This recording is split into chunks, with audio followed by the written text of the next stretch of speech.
Buenos días. Buenos días a Buenos todos días a todos y a todas. y a todas. ¿Alguien tiene el micrófono encendido? Por favor, que lo apague. Ahora.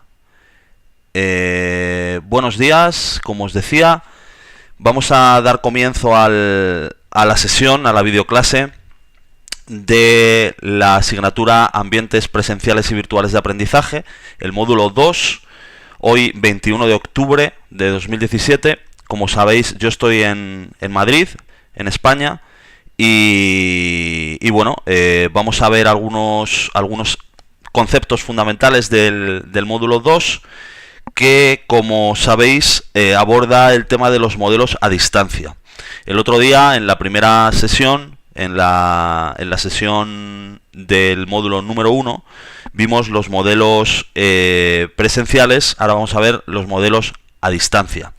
Vamos a ver algunos conceptos fundamentales, aunque como ya habéis podido comprobar, pues en el PDF pues lo tenéis mucho más desarrollado. Yo voy a detenerme en algunas cuestiones y luego también os voy a aprovechar también para contaros mi experiencia también como profesor de la Universidad Nacional de Educación a Distancia, la UNED de España, que es uno de los referentes a nivel, sobre todo a nivel del ámbito latinoamericano, del ámbito iberoamericano, en educación a distancia, ¿no? De alguna manera, pues es como una de las universidades pioneras en educación a distancia de habla hispana, y el resto de universidades del mundo iberoamericano pues la han tomado un poco como referencia. Y yo me formé en la UNED, y yo además soy también profesor de la UNED, yo soy doctor por la UNED. Entonces, bueno, creo que puede ser interesante también que aporte mi experiencia tanto como estudiante, como investigador y profesor de la UNED.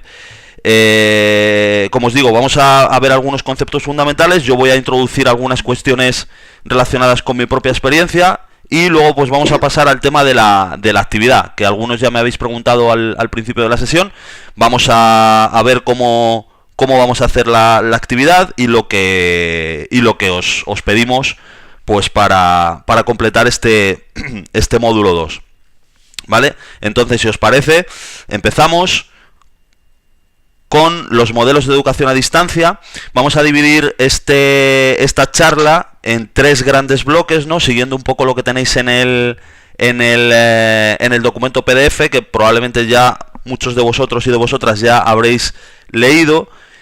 Y estos 3 grandes bloques son, por un lado, ¿qué es la educación a distancia? Por otro lado, las mediaciones y los medios aplicados a la educación a distancia. Y por otro lado, las estrategias de enseñanza-aprendizaje y los sistemas de evaluación que también utilizamos en educación a distancia. ¿Vale? Entonces, en este sentido, obviamente, la educación a distancia tiene su propia historia.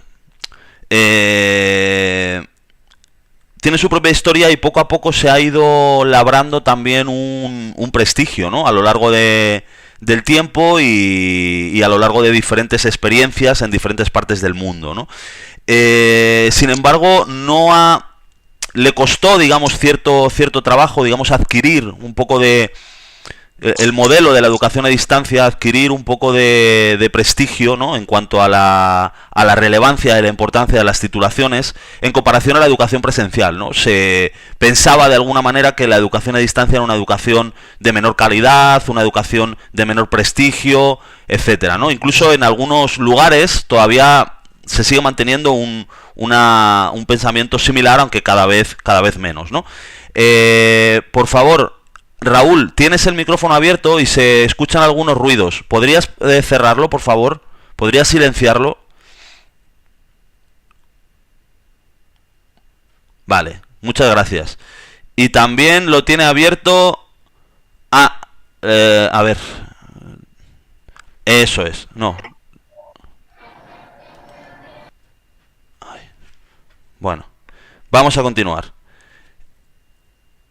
Entonces, como os decía, la educación a distancia, pues de alguna manera, pues sí que le costó, digamos, cierto trabajo, pues llegar un poco a tener esta relevancia en cuanto a prestigio, en cuanto a importancia, relevancia social, comparada a la educación presencial. Pero hoy en día las titulaciones son exactamente las mismas. En el caso, por ejemplo, de la Universidad Nacional de Educación a Distancia de España, la UNED, es una universidad pública, reconocida por todas las instituciones, reconocida por la sociedad, incluso es una universidad prestigiosa en España.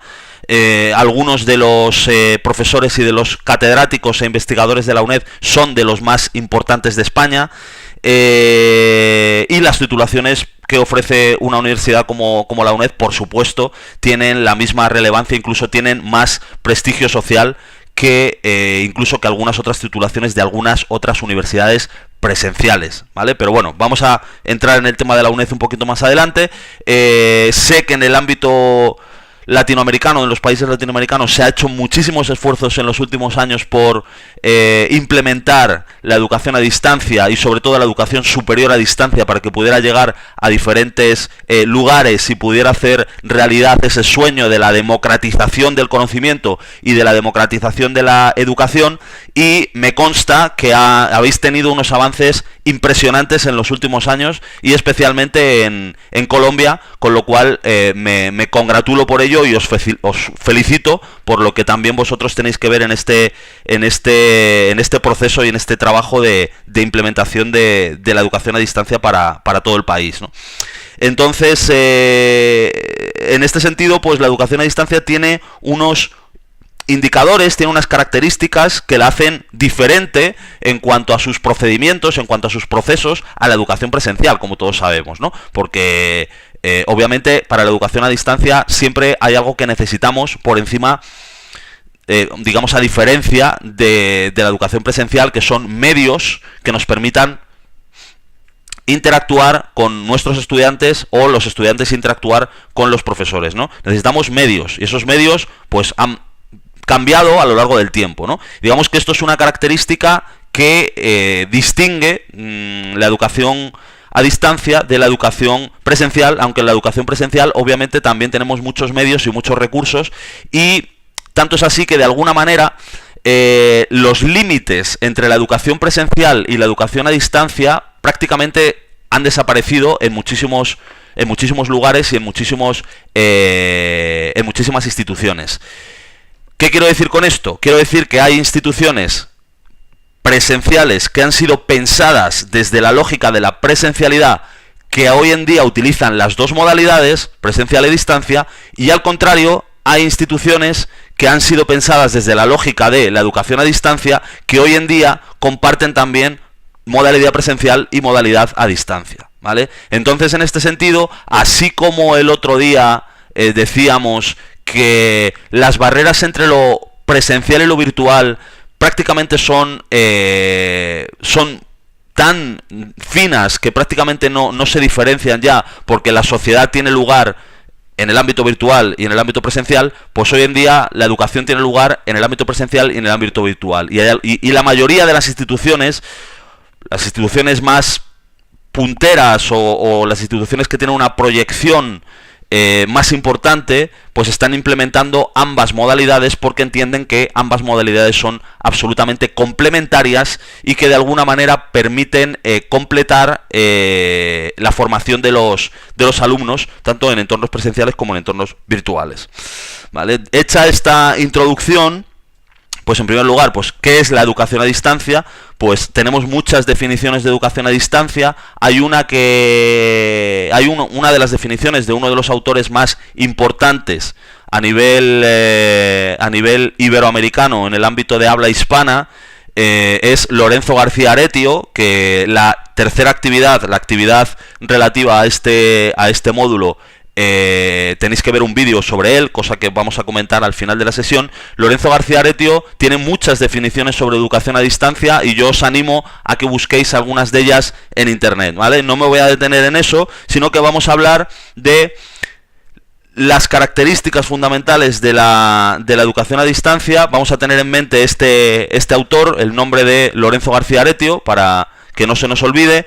y vamos a hacer este recorrido que nos proponen en el PDF, hablando de estas 5 generaciones de la educación a distancia. Esto es una clasificación, pero tenemos otras, ¿no? Si buscamos en internet podemos encontrar incluso otras clasificaciones, pero esta es una clasificación pues que de alguna manera permite recoger un poco esos 5 grandes momentos en la evolución de la educación a distancia hasta llegar al momento actual, en el que, ya os digo, en muchas instituciones pues incluso utilizan las 2 modalidades y no hay una diferencia muy clara entre la una y la otra.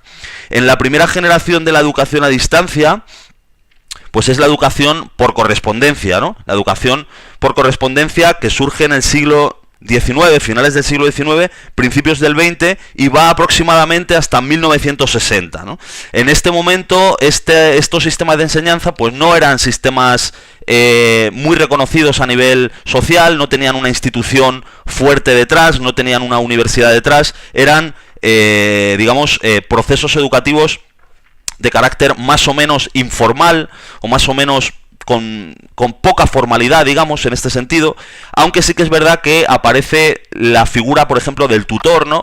Que es el que de alguna manera tiene que velar por el cumplimiento de los objetivos de estos sistemas educativos, ¿no?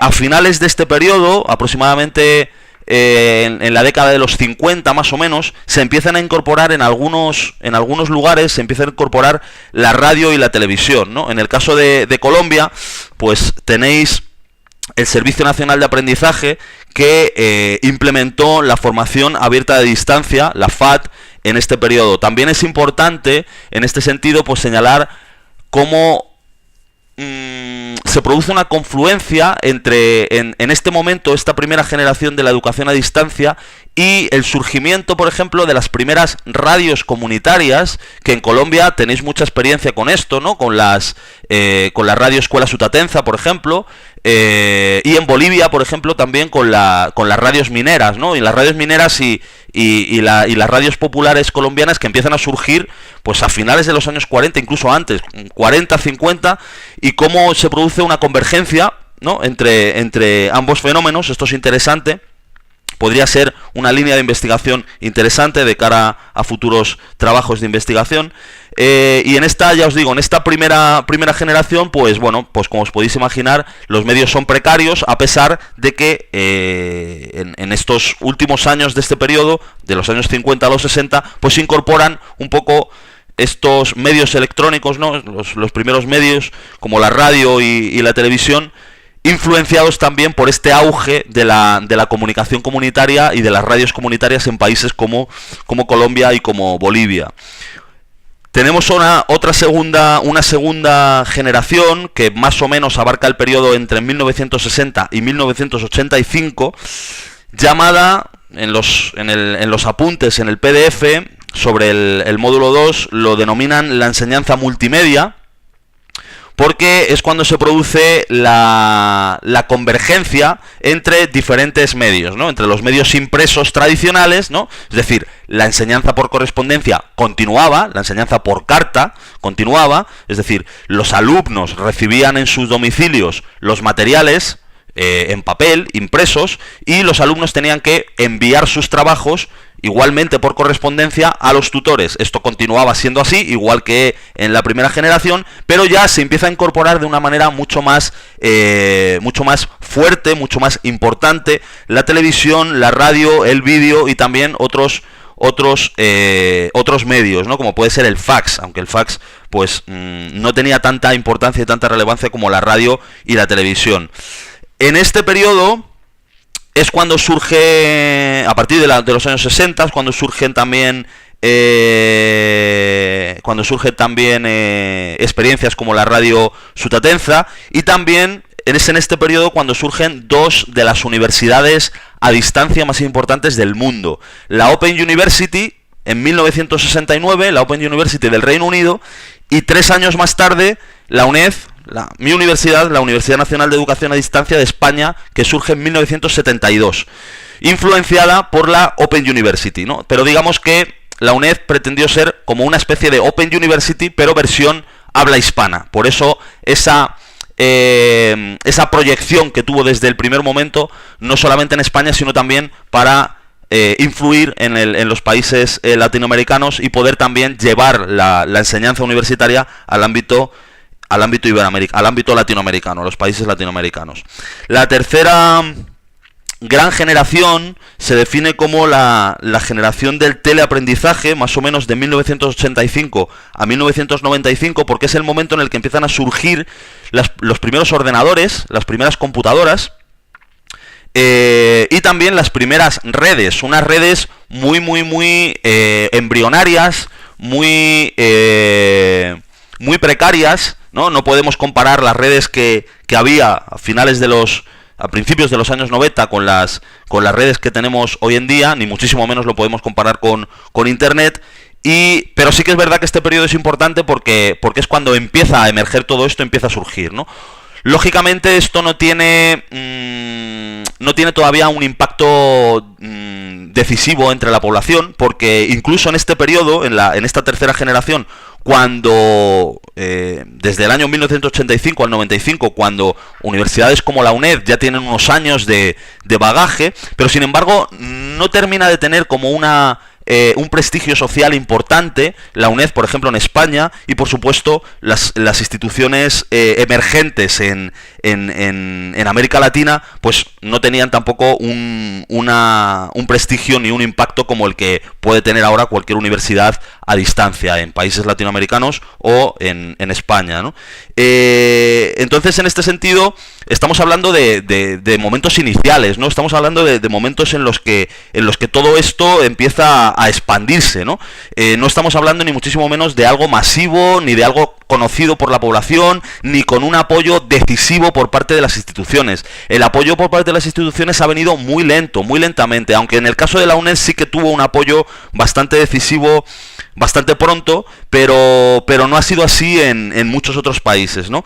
En este sentido, pues claro, estamos hablando de momentos embrionarios, de los orígenes, de cómo se va fraguando el modelo que conocemos hoy en día. Y claro, las computadoras y las redes pues eran igualmente pues precarias, ¿no? Pero sí que es verdad que es importante este periodo precisamente porque es cuando empieza a surgir todo esto, ¿no? A partir del año 95 y hasta el año 2002, que ahí es cuando tenemos la cuarta generación, denominada de aprendizaje flexible, es cuando todo esto de alguna manera empieza a explotar verdaderamente, ¿no? Cuando empieza a expandirse, cuando empieza también, fijaros que es el momento en el que Internet empieza a hacerse masivo entre la población, ¿no? El uso de Internet empieza a hacerse masivo a partir de este periodo aproximadamente, ¿no? A partir del año 95, 96, 97, Internet empieza a estar en los hogares de las personas, no solamente en los laboratorios de investigación o en las instituciones públicas o en las grandes corporaciones financieras internacionales, sino que Internet empieza a estar ya en los hogares de la gente a finales de los años 90. Y este periodo, claro, es absolutamente fundamental para el surgimiento de lo que hoy conocemos como la e-learning, como la educación online, como lo que estamos haciendo aquí en la Universidad Manuela Beltrán y en otras universidades alrededor del mundo. Este momento es muy importante, es fundamental. Periodo que más o menos abarca, bueno, finales de los años 90, principios de los 2000, ¿no? Por ponerle, digamos, una cifra redonda, pues 1995-2002, al final estas fechas no es que sean así tan exactas, ¿no? Sino que, bueno, son como orientaciones más o menos a nivel cronológico que nos ayudan a situarnos un poco en ese recorrido histórico que estamos haciendo, ¿no? Pero nunca son como fechas fijas, ¿de acuerdo? Y finalmente, la última y la quinta generación, denominada aprendizaje flexible inteligente, ¿no? Añadiéndole el adjetivo inteligente, desde el año 2002, aproximadamente desde los inicios del siglo XXI y hasta la actualidad, ¿no? Que es cuando verdaderamente se expande definitivamente y tiene un reconocimiento institucional y social y un reconocimiento público en la mayoría de los países del mundo de la enseñanza a distancia, y con el auge de las nuevas tecnologías se empiezan a producir, empiezan a crecer un montón de de ofertas de enseñanza-aprendizaje, un montón de posibilidades de acceder a la educación, tanto en el ámbito superior como en niveles inferiores de la enseñanza, y también en la enseñanza no formal, ¿no? La enseñanza, por ejemplo, para la formación de desempleados, para la formación de las personas mayores también, etcétera. Es decir, se produce una auténtica explosión de la formación a distancia y de las posibilidades de la formación a distancia, auspiciadas por las nuevas tecnologías y por el acceso masivo de la población a Internet. ¿Vale? Luego también, claro, en todo esto pues tiene mucho que ver también el apoyo institucional, tiene que ver también las infraestructuras técnicas, tiene que ver también el hecho de que la población tenga una alfabetización digital adecuada para poder acceder a estos entornos de enseñanza-aprendizaje, y elementos pues que tienen que ver más digamos, con las características sociales y sociopolíticas de los diferentes países, que no tanto con el modelo de enseñanza, ¿no? Porque el modelo de enseñanza se ha ido fraguando a lo largo de la historia. En este sentido, pues, llegados a este punto, yo encuentro una gran diferencia entre la modalidad a distancia en sus orígenes y la modalidad presencial, y muy poca diferencia entre la modalidad a distancia y la modalidad presencial ahora, en los tiempos de hoy. Precisamente por lo que os comentaba al principio, ¿no? Hay muchas instituciones que implementan los dos modelos, y por ejemplo, el caso de la UNED es un caso paradigmático en este sentido, ¿no? La Universidad Nacional de Educación a Distancia de España, que, como he comentado antes, nace en 1972 y nace como una universidad, por correspondencia, como las primeras experiencias de educación a distancia que surgen por correspondencia. Es decir, los alumnos se matriculaban en los respectivos titulaciones académicas, recibían los temarios impresos en su domicilio, o sea, recibían auténticos, como decimos en España, auténticos tochos de papel, ¿no?, en su domicilio, para que estudiaran en solitario. Y simplemente tenían un número de teléfono al que poder llamar en horarios de guardia a los tutores, a los profesores, para que atendieran sus dudas en esos horarios de guardia. Pero la UNED, además de hacer esto, también hizo otra cosa, y es crear centros asociados presenciales en muchas ciudades españolas, y también en algunas ciudades fuera de España, en algunas ciudades latinoamericanas también. Los centros asociados de la UNED son como instalaciones en las que hay aulas presenciales, hay aulas en las que los alumnos van a clase presencial. Entonces, poco a poco este modelo la UNED lo ha ido desarrollando cada vez más, lo ha ido perfilando cada vez más. Obviamente, esos orígenes de la enseñanza por correspondencia en los años 70 fueron evolucionando hacia lo que hoy conocemos, ¿no? La enseñanza online, e-learning, etcétera, pasando por la radio, por la televisión, por todo esto. Y hoy en día el modelo que tiene la UNED se caracteriza por, primero, una plataforma virtual parecida a la que tenemos aquí en la Universidad Manuela Beltrán, donde los estudiantes tienen sus titulaciones, donde los estudiantes pueden ver sus foros, sus actividades, sus documentos en PDF, pueden interactuar con los maestros, pueden interactuar con sus compañeros, pueden incluso también acceder a información institucional de la universidad, etcétera, etcétera, etcétera. Es decir, todas las posibilidades de los medios digitales, también con acceso, por supuesto, a las redes sociales, a Facebook, etcétera, ¿no? Algo parecido a lo que tenemos en la plataforma de la Manuela Beltrán, o en las plataformas de e-learning de cualquier universidad del mundo hoy en día. Y por otro lado, la posibilidad de que, además de eso, los alumnos puedan ir a aulas presenciales, a los centros asociados de la UNED, donde tutores profesores y profesoras están allí atendiendo las dudas de los alumnos. Entonces, los alumnos no tienen obligación de ir a estas sesiones presenciales, es como un recurso más que tienen para poder también crear lazos con sus compañeros, poder crear grupos, poder conocer en persona a sus tutores, poder recibir la información de otra manera, ¿no? Porque al final las posibilidades que ofrecen los medios digitales son bienvenidas, son muy valiosas, pero en definitiva siempre tenemos una pantalla, no tenemos a la persona delante, ¿no? Y con el fin de poder crear una enseñanza mucho más humana, mucho más cercana, más cálida, pues están los centros asociados, con lo cual los alumnos pueden ir a los centros asociados, pueden acudir a esas tutorías presenciales con sus tutores y también pueden seguir sus cursos íntegramente online. Además, en los centros asociados también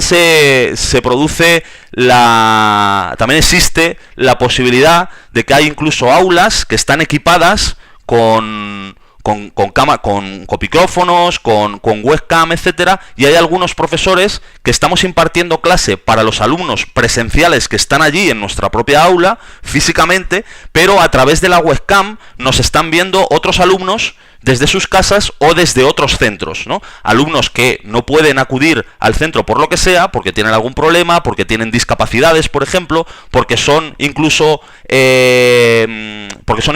reclusos que están cumpliendo condena en las prisiones y nos pueden ver en impartiendo las clases, o alumnos que por cualquier motivo pues no, en su centro asociado no tienen un tutor, pero acuden al centro asociado para poder conectarse y vernos a los que estamos en nuestra aula impartiendo las clases. Es decir, al mismo tiempo estamos impartiendo clase presencial y también clase virtual, ¿vale? Para los que están físicamente en nuestra aula y también para los que están fuera. Entonces, en este sentido, como os digo, esto es un caso de una universidad donde la presencialidad y la virtualidad no tienen, digamos, esta distinción, es decir, las dos cosas se dan al mismo tiempo, ¿no? Los alumnos que pueden acudir a las aulas presenciales y que les interesa, por el motivo que sea, acuden a las aulas presenciales. Los alumnos que no pueden acudir a las aulas presenciales, que son la mayoría, ¿no? Todo hay que decirlo, la mayoría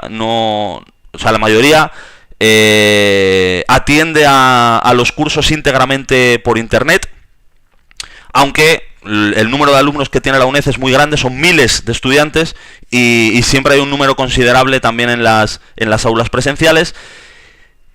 Y esto permite pues dar diferentes posibilidades a los estudiantes, ¿no? Claro, esto obviamente no es posible hacerlo en todos sitios porque requiere pues un apoyo institucional importante y una inversión económica muy importante y un apoyo institucional mantenido en el tiempo, ¿no? En el caso de la UNED es la única universidad española que es del Estado, o sea, es decir, no depende de las comunidades autónomas como el resto de universidades españolas. Es decir, las universidades de Madrid dependen de la Comunidad de Madrid, las universidades de Cataluña dependen de la Comunidad Autónoma de Cataluña, las universidades de Andalucía dependen de la Comunidad Andaluza, pero la UNED depende del Estado, depende del Ministerio de Educación. Y el hecho de tener un apoyo institucional tan importante y permanente, pues permite también tener todas estas posibilidades. Al contrario, también hay otras universidades que han sido creadas desde la lógica presencial y sin embargo también ofrecen la posibilidad a muchos estudiantes de que puedan seguir los contenidos de los cursos de manera virtual, ¿no? Es decir, hay muchas universidades que ya no solamente imparten clases presenciales, sino que tienen una plataforma parecida a la que tenemos aquí en la Manuela Beltrán, donde se produce también esta posibilidad de que los alumnos puedan acceder a los mismos contenidos presenciales, pero que por distintos motivos no pueden acudir a las aulas y tienen esta opción de seguir los cursos virtualmente y de sacar la titulación también y conseguir ser egresados a través de simplemente participando en la plataforma online. Y una tercera modalidad sería aquellas universidades que implementan sus cursos íntegramente a través de las plataformas virtuales, como es el caso de por ejemplo, la Universidad Oberta de Cataluña es una universidad íntegramente online y por ejemplo, las titulaciones de la Manuela Beltrán, que solamente son íntegramente, algunas de las titulaciones que son íntegramente virtuales, a pesar de que también tiene la otra parte.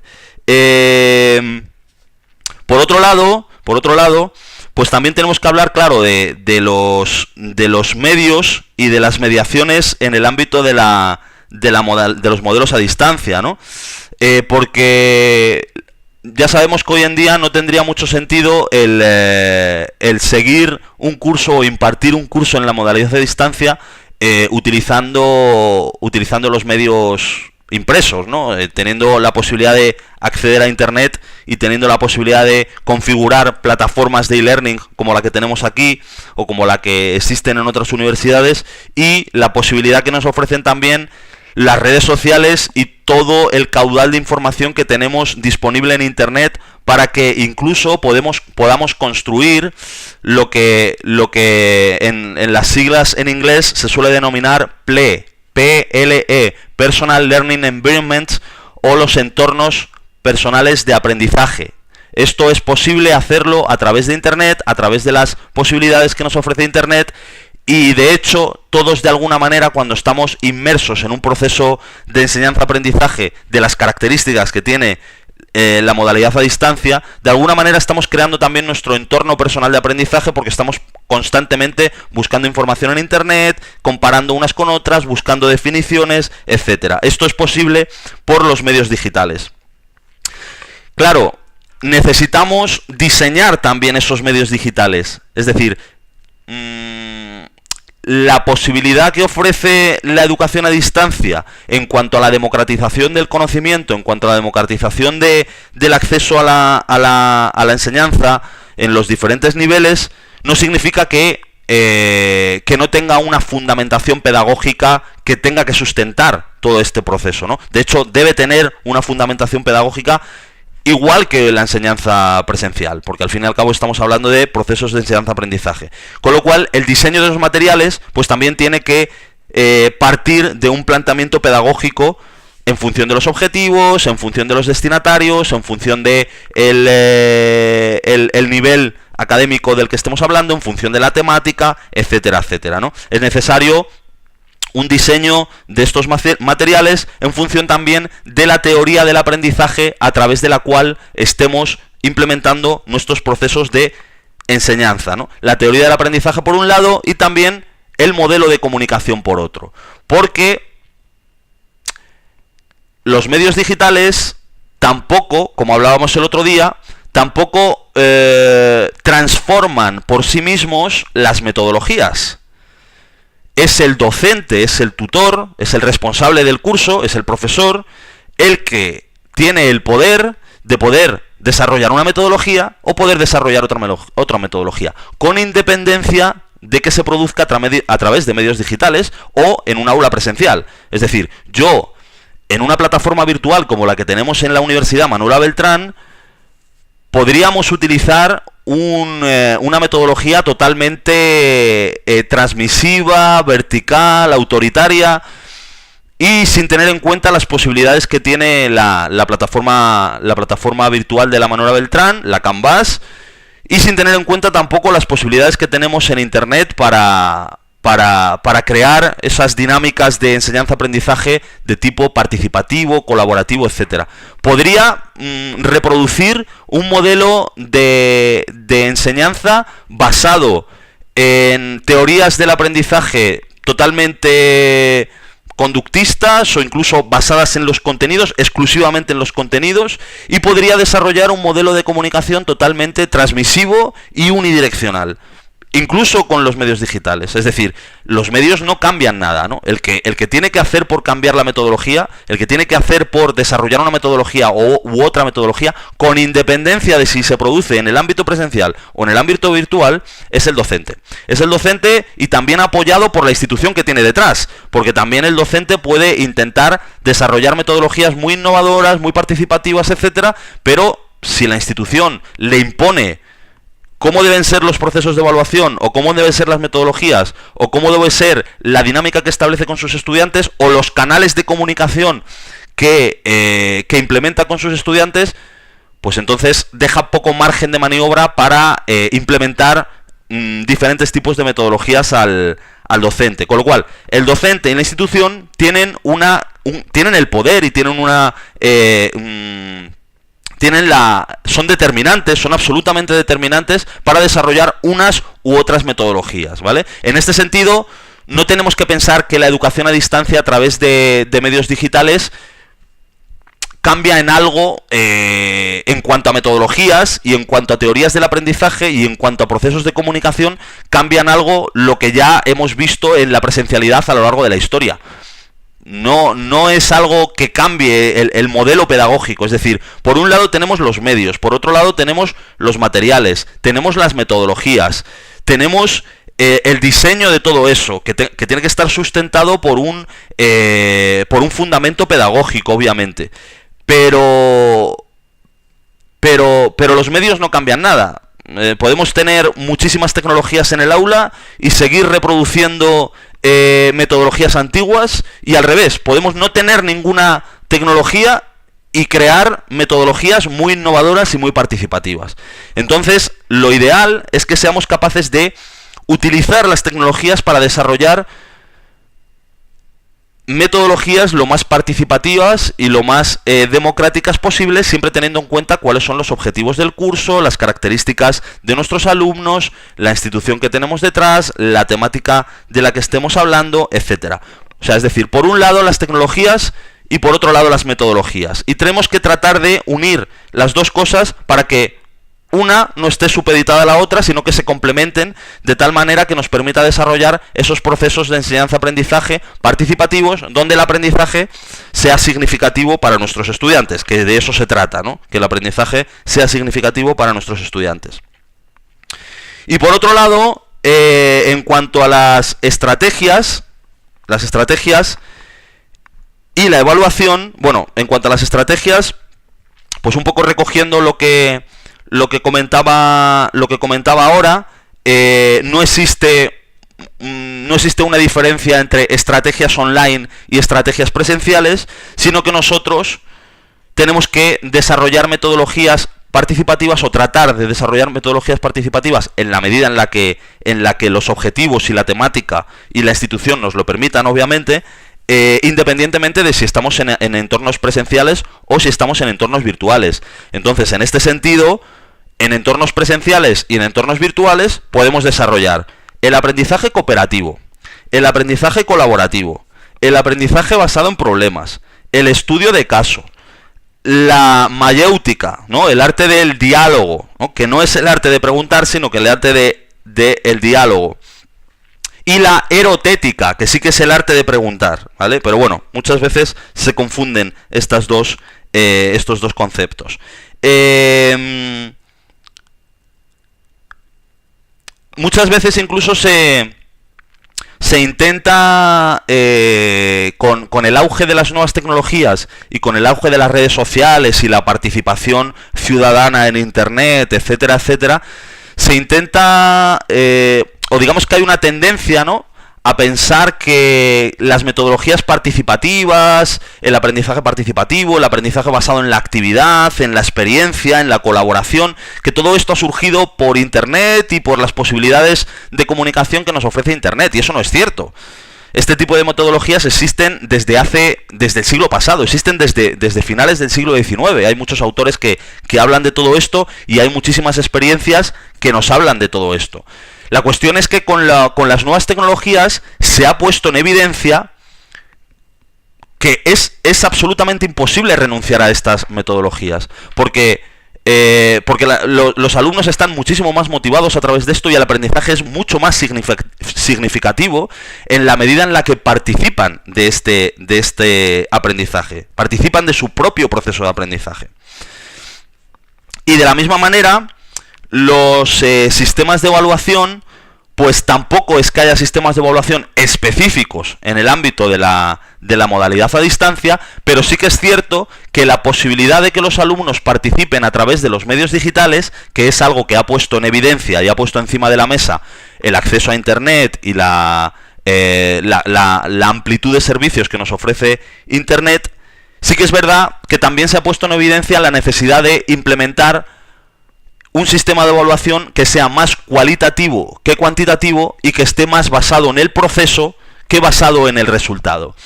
De la misma manera, la evaluación cualitativa y la evaluación basada en el proceso no ha surgido a través de los medios digitales ni ha surgido en el ámbito de la modalidad a distancia. Esto es algo que existía ya antes.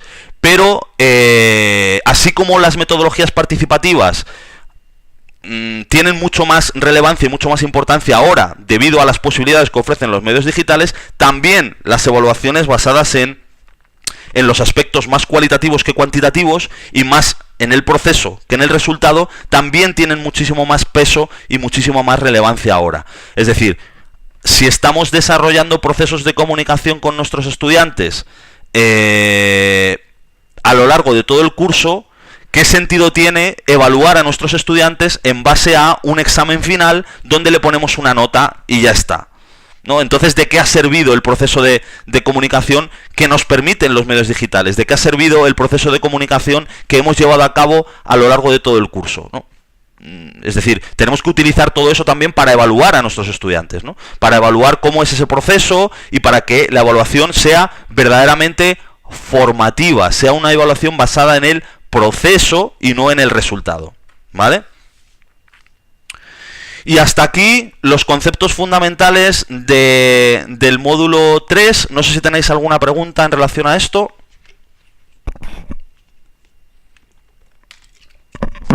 Perdón, del módulo 2.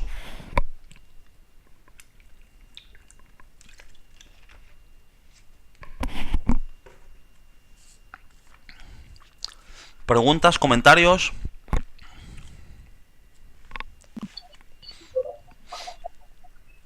Profesor, yo sí tengo una pregunta, y es Sí. con relación a que, a ver, yo soy docente también de la Universidad Manuela Beltrán y fui docente más o menos 7 años en una institución del Estado que se llama el SENA. Sí. Allí tenemos formación presencial, semipresencial y virtual, completamente virtual. Pues yo era docente virtual y cada vez que se presentaba un curso me llegaba más o menos aproximadamente unos 200 estudiantes. Esos 200 estudiantes yo tenía que atenderlos pues en un lapso más o menos de 3 meses. Entonces ahí es donde viene y se complica la parte de la educación docente en el papel del instructor o del profesor, puesto que pues muchas de las instituciones de educación superior no están midiendo la cantidad de estudiantes y pues esto se puede prestar para que la calidad de la educación disminuya. Entonces yo pienso que esos son uno de los factores que de pronto se deberían de regular y que no están establecidos en las instituciones de educación, y es con relación a la cantidad de estudiantes máximos que un docente es capaz de atender con calidad. Entonces no sé si de pronto existe algún tipo de regulación con relación a eso. Pues yo coincido contigo en que eso es un problema. Yo coincido contigo y no conozco que exista una regulación al respecto, la verdad. No lo conozco. De hecho, por ejemplo, el caso que más conozco, que es la UNED, tiene ese mismo problema. O sea, hay muchísimos estudiantes y no hay recursos suficientes para poder atender a tantos estudiantes adecuadamente. Entonces, para que os hagáis una idea, una asignatura de primero de grado, ¿no? Primero de grado, no sé cómo lo llamáis en Colombia, el grado o la licenciatura, o sea, primero de carrera, en el primer curso de la universidad, puede tener 4.000, 5.000 estudiantes, una asignatura. Y el equipo docente de una asignatura de 4.000, 5.000 estudiantes no tiene más de 4 o 5 personas. Lo que pasa es que luego la UNED tiene los tutores, que en los centros asociados imparte las materias, imparte las tutorías. Pero los tutores no tienen la responsabilidad de diseñar los programas de los cursos ni de hacer la evaluación de los cursos. Con lo cual todo eso recae en los equipos docentes responsables de los cursos, que tienen que atender en torno a 4.000, 5.000 alumnos. Entonces, no hay una regulación específica con esto y, claro, digamos, esta posibilidad que ofrece la enseñanza online a través de, o sea, la enseñanza a distancia a través de los medios digitales, que es obviamente una democratización de la educación que puede llegar a todos los rincones con independencia de la situación de cualquier persona, etcétera, y todo eso obviamente es muy positivo, pero también todo eso genera pues lo que has comentado, lo que ha comentado Nelson, que no hay un límite y claro, entonces tenemos que poner recursos para que todos esos estudiantes puedan ser debidamente atendidos y evaluados de una manera adecuada y etcétera, ¿no? Entonces se corre el riesgo de que de empeorar la calidad, ¿no? Y de que esto que estamos hablando ahora mismo, por ejemplo, de primar la evaluación cualitativa por encima de la cuantitativa, pues que no sea así, porque como hay tantos alumnos y hay tan pocos recursos, pues que al final, digamos, vayamos a lo fácil, que es evaluar a todos los alumnos basado en un examen y en una nota numérica, y esto es lo que no deberíamos hacer teniendo en cuenta las posibilidades que nos ofrecen los medios digitales. Así que sí, tenemos ese problema y tenemos ese riesgo. No sé si he contestado a la pregunta que me hacías, Nelson.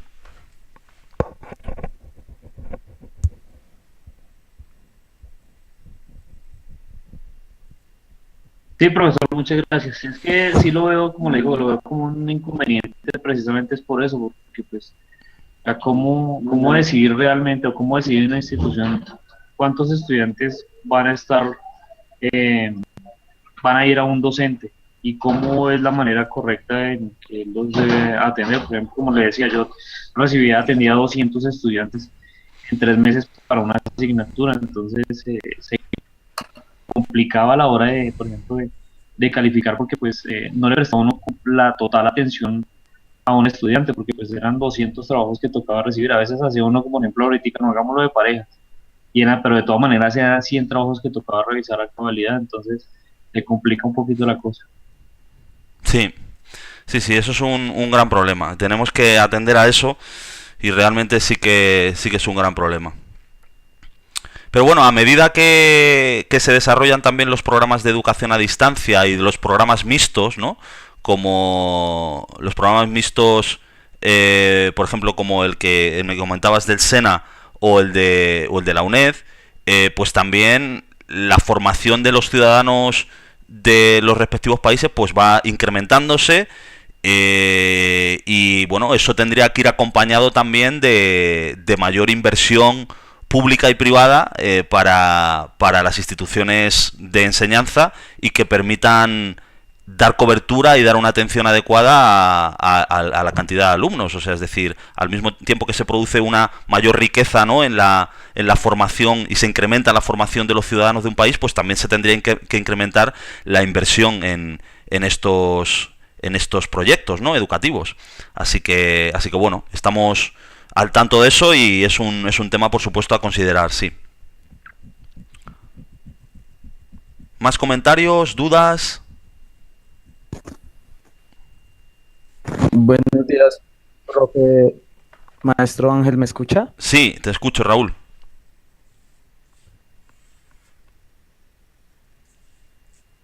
Bueno, profe, tengo una inquietud pequeña respecto de la educación virtual y es que de la educación presencial y a distancia. No sé si aquí pues, en Colombia se habla también de educación a distancia, no por el hecho de que sea por medios digitales, sino por la temporalidad.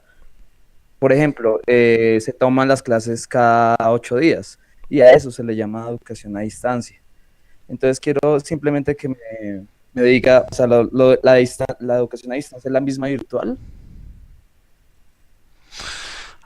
A ver, la educación a distancia es esto que estamos haciendo aquí en este momento porque no estamos físicamente presentes en un lugar físico. Pero no quiere decir que por el hecho de que estemos, digamos, en tiempo real, en directo hablando, no sea a distancia. La distancia la seguimos teniendo igual. Lo que pasa es que la posibilidad que nos ofrece esta plataforma pues nos permite llevar a cabo una enseñanza en la distancia, porque no estamos físicamente en ningún sitio, no estamos físicamente juntos en un mismo lugar.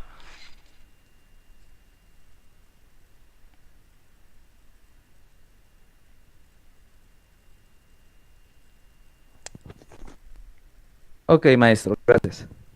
De nada, gracias a ti. Profesor, qué pena con usted. Tengo una última pregunta y es con relación a la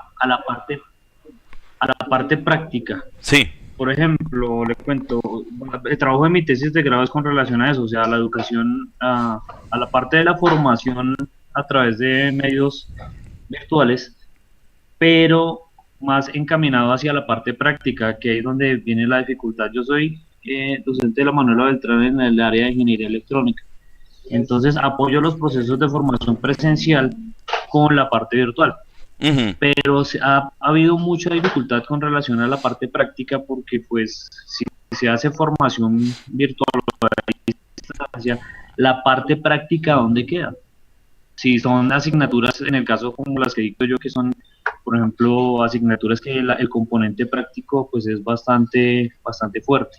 Entonces, ¿dónde quedaría la práctica en la formación a distancia? Por ejemplo, ¿qué tipo de prácticas son las que tienen que hacer tus estudiantes?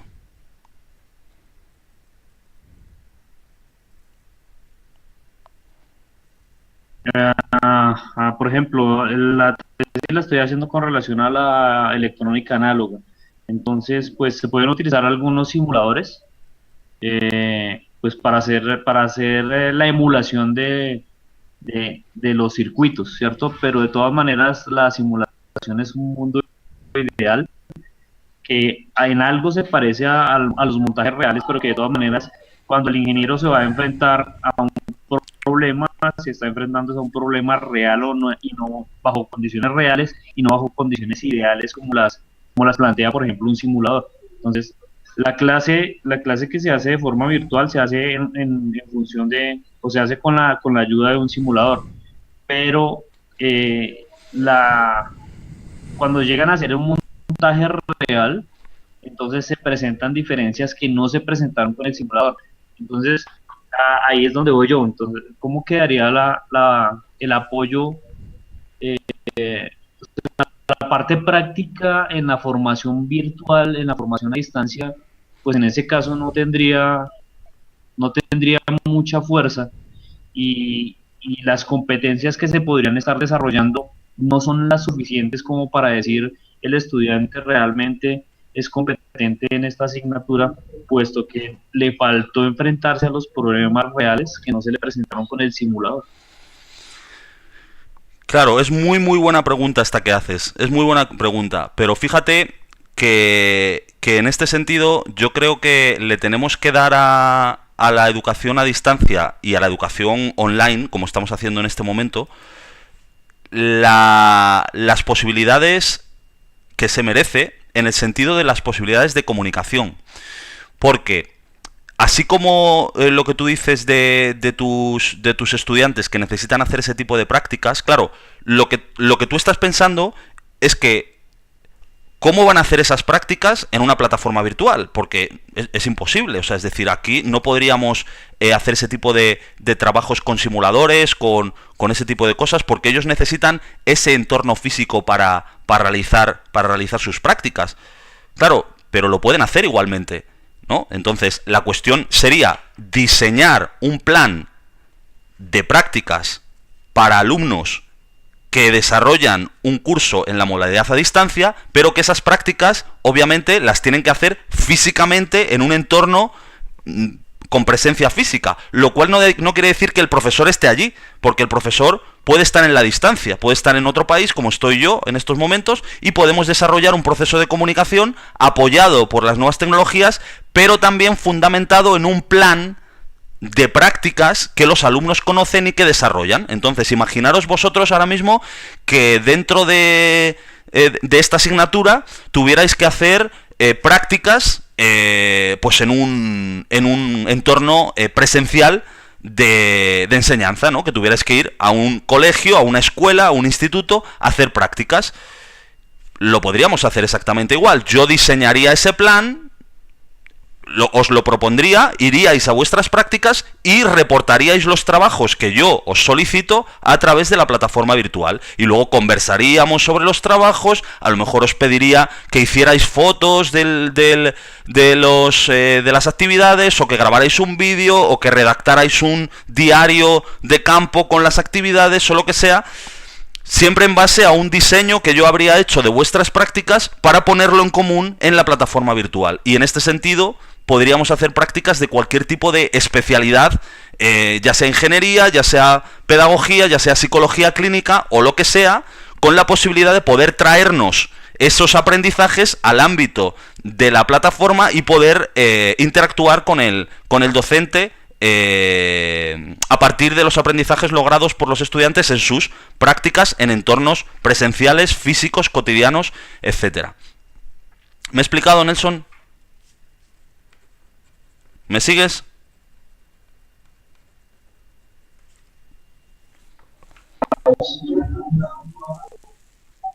Vale, profesor, muchas gracias. Gracias a ti. ¿Alguna pregunta más o pasamos a la parte de la actividad?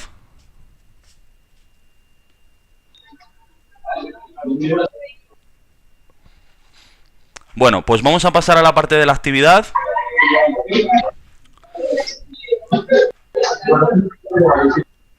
Vamos a pasar a la parte de la actividad que, como ya habéis podido saber, se trata de una actividad grupal, ¿vale? Pero debido a los diferentes situaciones de cada uno que me estáis comentando, pues lo podéis hacer individualmente, por parejas o en grupos de más personas, ¿vale? No tengo problema en hacerlo de ninguna de estas maneras, ¿vale? Me parece que era Nelson el que me estaba preguntando al principio sobre esto.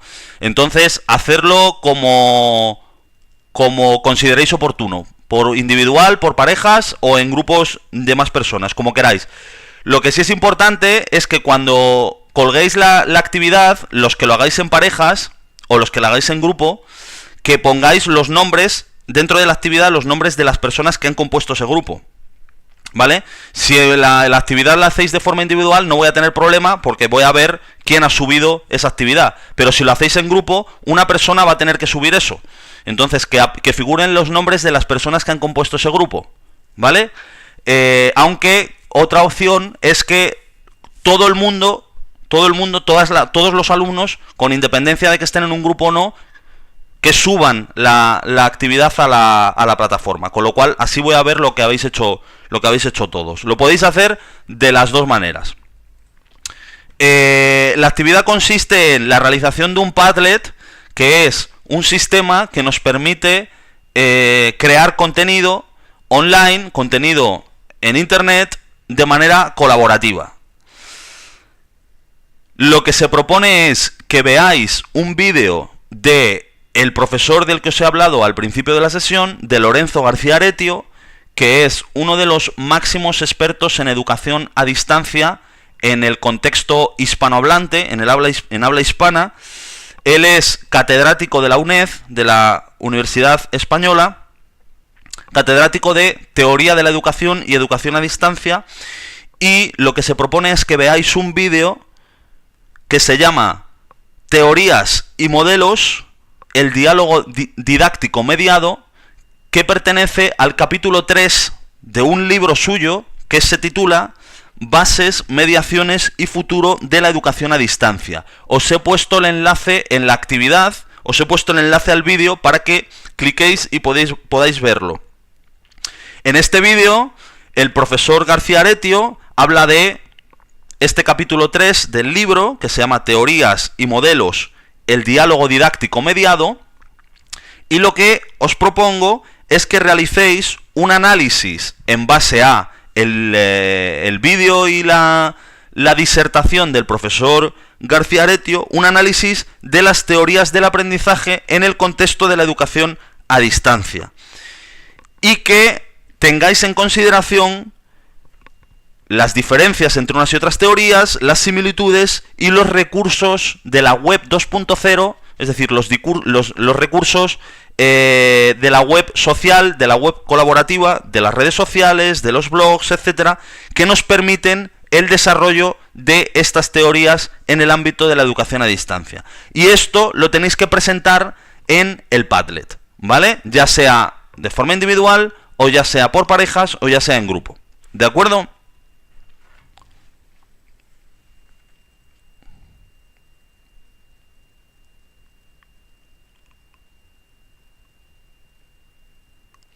¿Preguntas? ¿Dudas?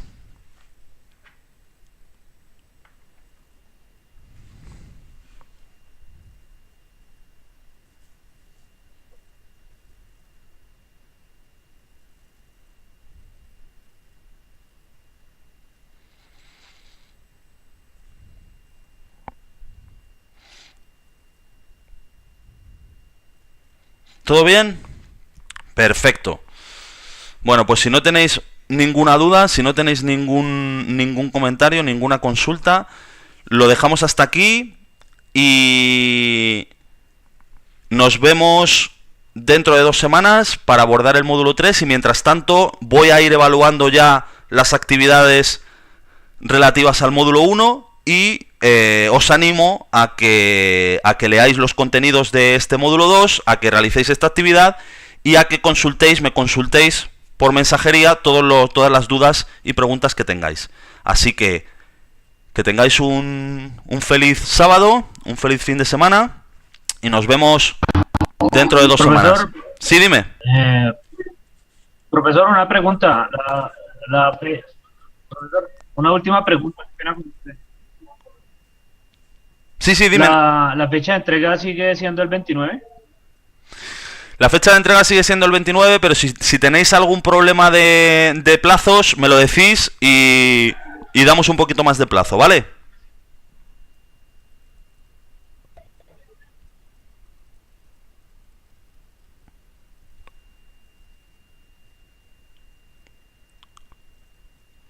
¿Vale? La fecha de entrega sigue siendo el 29, pero no es una fecha fija, sino que la podemos cambiar. ¿Vale? Según vayamos viendo, me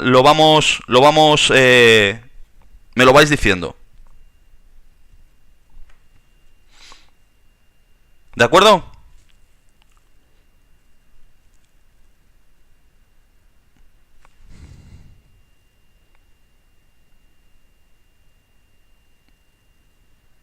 Bueno, pues hasta pronto. Cuidaros y estudiad mucho.